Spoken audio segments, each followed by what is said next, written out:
Oi, gente linda! Eu tô aqui pra explicar por que eu fiquei um tempo sem fazer vídeo.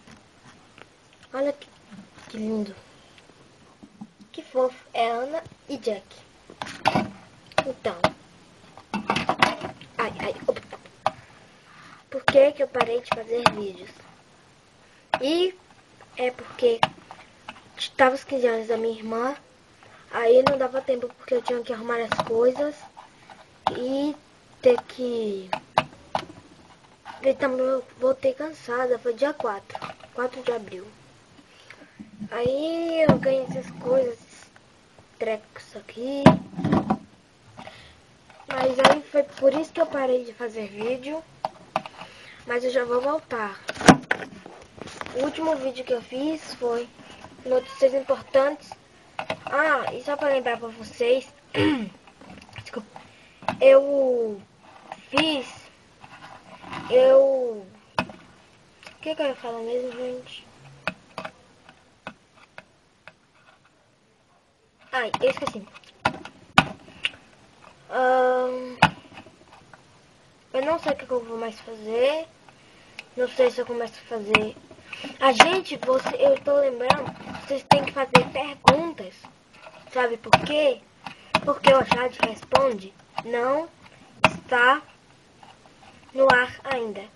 Ah, eu também vou lançar um programa novo. Não é programa. É tipo um vídeo normal assim.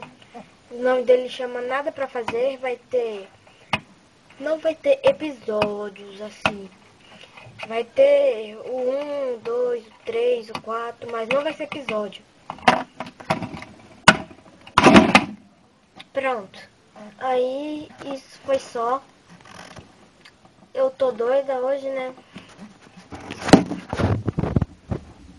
Aí foi só. E também Feliz Páscoa, né? Eu ainda não fiz o especial da Páscoa porque a Páscoa já passou. Eu vou fazer o especial do Dia das Crianças. Nós tivemos uma comemoração antes, eu não vou fazer. Porque vai que eu ganhei um presente e eu gravo com um LPS novo ou um pole novo. E eu também vou fazer especial de Natal.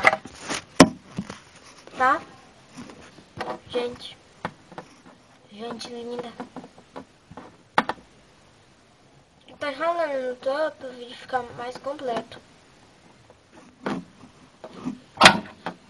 Isso aqui é um porta-retrato. Mas eu também vou usar como mural. Olha que gente linda. Ela é linda, né? Que nem eu. Não, mas esse cachorro é mais. Amei.